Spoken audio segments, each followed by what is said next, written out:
পুড়ে ছাই জলদাপাড়া অভয়ারণ্যের হলং বন বাংলো। কিভাবে লাগলো আগুন? দমকলের অনুমান শর্ট সার্কিট থেকেই আগুন লেগেছে। বনকর্মীদের দাবি এসিতে বিস্ফোরণ হয়েছিল। তাহলে কি এসি থেকেই শর্ট সার্কিট? এখন তো অভয়ারণ্য বন্ধ, তা সত্ত্বেও কি বাংলোয় তাহলে অন্য কেউ ছিলেন? উঠছে নানান প্রশ্ন। তদন্তে বন দফতর।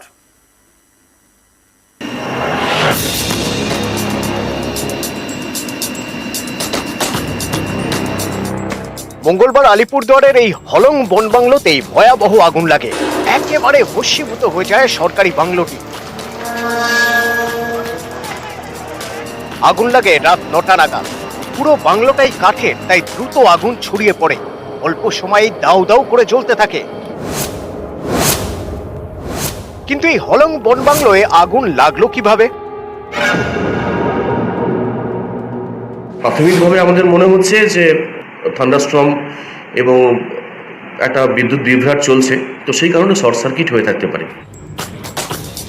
বনকর্মীদের দাবি, তারা যখন আগুন নেভানোর চেষ্টা করছিলেন তখন বাংলোর একটি এসিতে বিস্ফোরণ হয়। শর্ট সার্কিট থেকে আগুন, এটাই আপনাদের প্রাইমা ফেসি মনে হচ্ছে। প্রথম যখন আগুন লেগেছিল ওরা ফায়ার এক্সটিংগুইশার দিয়ে যখন চেষ্টা করলো, তারপরে ওরা নিভাতে পারেনি। কিছু মিনিটের মধ্যেই এসিটা ওখানে বাইরের ইউনিটটা বার্স্ট করে আগুনটা আরো বেশি লেগে গেছে। গত 4 দিন যাবত অবিশ্রান্ত বৃষ্টি হয়ে যাচ্ছে। এই সময় ডুয়ার্সের যা ওয়েদার, কম্বল গায়ে দিতে হচ্ছে, সেই জায়গায় এসি কি করে চলছে? আর 16 জুন থেকে সকাল থেকে জঙ্গল বন্ধ 3 মাসের জন্য, 90 দিনের জন্য। সেখানে পর্যটক থাকার কথা না, তাহলে এসি চলবে কেন? না চলে থাকে তাহলে বাস্ট হবে কি করে? অনেক কিছু ইন্ডিকেট করছে যে কিছু না কিছু ওখানে হয়েছে। শর্ট সার্কিটটা শুধু এসি থেকেই হয় আপনাদেরকে কে বলেছে? এসি চালানো হয়েছে সেটাই আপনারা জানলেন বা কি করে? আমাদের একটা টিম কমিটি আমরা বানাচ্ছি, আমাদের অফিসারেরা যাবেন, তদন্ত হবে, সঠিক তথ্যটা আমরাও চাইছি বের করতে। তাহলে ঠিক কি হয়েছিল মঙ্গলবার রাতে? তদন্তে বন দপ্তর। বৃহস্পতিবার ঘটনাস্থলে যাবেন তদন্তকারীরা। শুক্রবার যাওয়ার কথা মন্ত্রীর। নিউজ 18 বাংলা।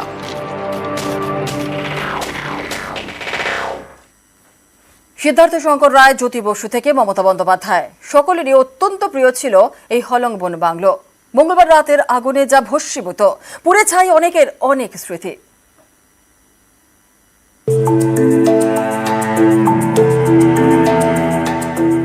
এক কথায় পিকচার পারফেক্ট। আলিপুরদুয়ারে জলদাপাড়া অভয়ারণ্যের মধ্যে হলং বন বাংলো। জঙ্গলের মধ্যে দিয়ে বেশ কিছুটা যাওয়ার পর তার দেখা মেলে। দোতলা বাংলো, পুরোটাই কাঠের। দেখলেই মন বলে ওঠে আর একবার মুগ্ধ হতে চাই।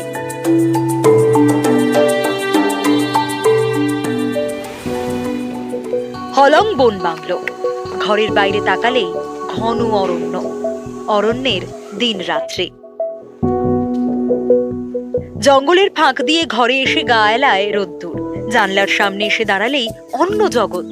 আকাশের নীল, জঙ্গলের সবুজ, সব চুপচাপ। চুপ কথাই হলংয়ের রূপকথা। সামনে হলং নদী, সেও নীরবে বয়ে যায়। নীরব কোথায় থাকে?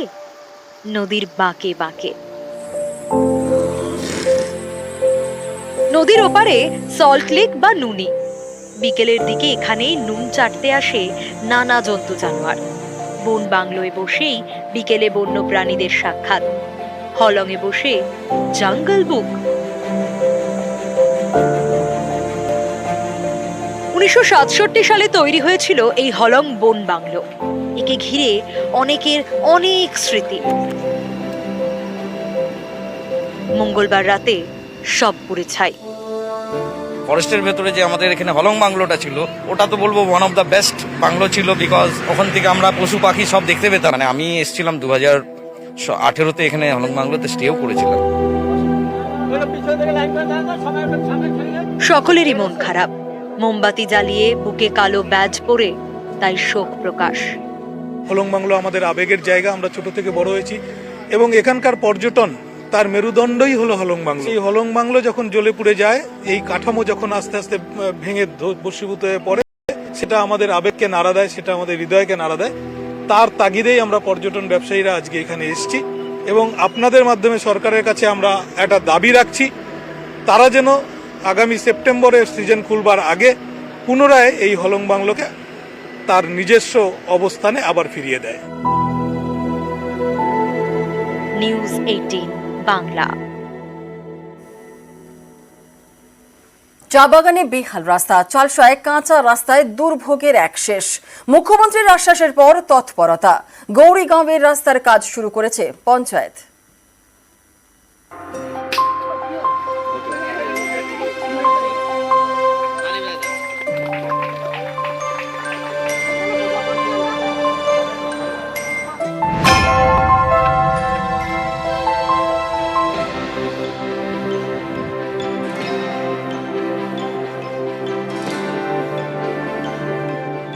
চা বাগানে ঘেরা পাহাড়ি রাস্তা দীর্ঘদিন সংস্কার না হওয়ায় বেহাল।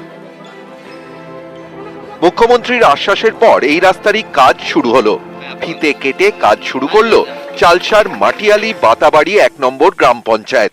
बहुत साल बाद में बन रहा है तो हम लोग को बहुत खुशी है कि यहाँ पर जो रास्ता हो रहा है, यहाँ पर हम लोग ने दीदी को एक चिट्ठी दिया था तो दीदी यहाँ पर आए थे, आके दीदी ने देखा तो हम लोग बहुत खुशी है कि दीदी हम लोग को यहाँ पर बहुत कर रहा है। জলপাইগুড়ির চালসা এখানকার গৌরীগাঁওয়ে থাকে প্রায় 700 পরিবার। গ্রামের রাস্তা থেকে চালসা মেটেলি রাজ্য সড়ক প্রায় 1 কিলোমিটার, কিন্তু রাজ্য সড়ক পর্যন্ত যেতে দুর্ভোগের এক শেষ। কারণ পাহাড়ি এই রাস্তার পুরোটাই কাঁচা, বর্ষার সময় ভোগান্তি চরমে ওঠে। সম্প্রতি লোকসভা ভোটের প্রচারে চালসায় যান মমতা বন্দ্যোপাধ্যায়। গত এপ্রিলে তিনি যান গৌরীগাঁওয়ে মার্সি ফেলোশিপ চার্চে। তখনই চার্চের প্রতিনিধি এবং স্থানীয়রা মুখ্যমন্ত্রীর কাছে রাস্তা সংস্কারের আবেদন জানান। মুখ্যমন্ত্রী আশ্বাস দেন সেই মতোই এবার রাস্তার কাজ শুরু। কাঁচা রাস্তা এবার পাকা হবে। প্রায় 1 কিলোমিটার ঢালাই রাস্তা তৈরি করছে পঞ্চায়েত। गौरीगांव चर्च में सीएम आने का कारण से उस टाइम ये रास्ता को उन्होंने देखा और ये रास्ता को उन्होंने पास किया। खुशी है, हम लोग सब हैप्पी है। सीएम जब यहाँ पे आप वो आए थे उस समय वो बोल के गए थे कि यहाँ का रास्ता होगा, वही आज ये रास्ता का ओपनिंग हुआ तो ये रास्ता हो रहा है अभी।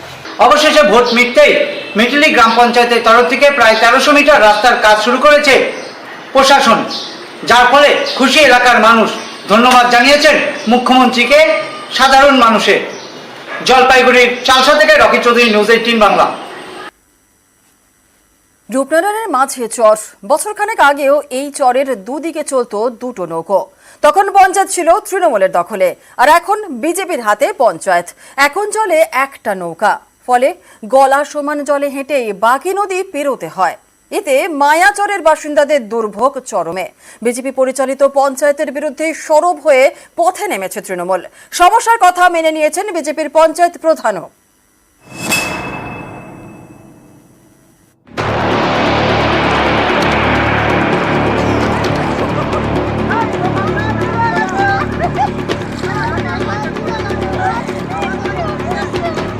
পূর্ব মেদিনীপুরের মহিষাদল, এখানকার অমৃতবেড়িয়া গ্রাম পঞ্চায়েতের মাঝখান দিয়ে বয়ে গিয়েছে রূপনারায়ণ।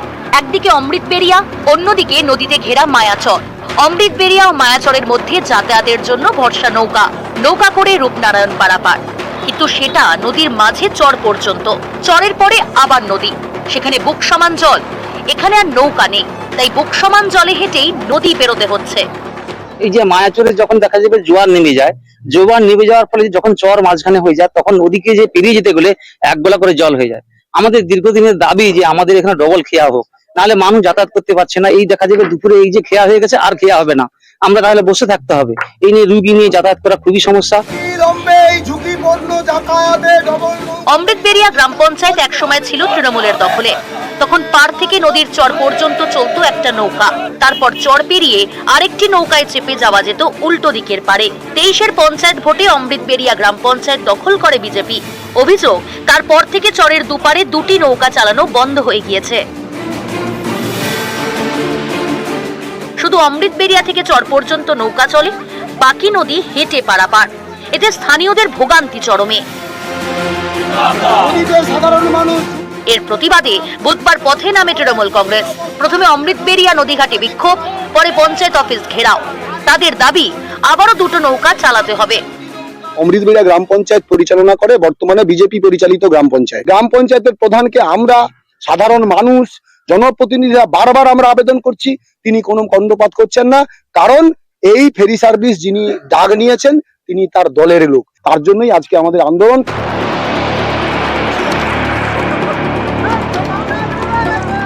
সমস্যার কথা স্বীকার করে নিয়েছেন বিজেপির পঞ্চায়েত প্রধানও, কিন্তু সমাধান হবে কবে তার উত্তর দিতে পারেননি।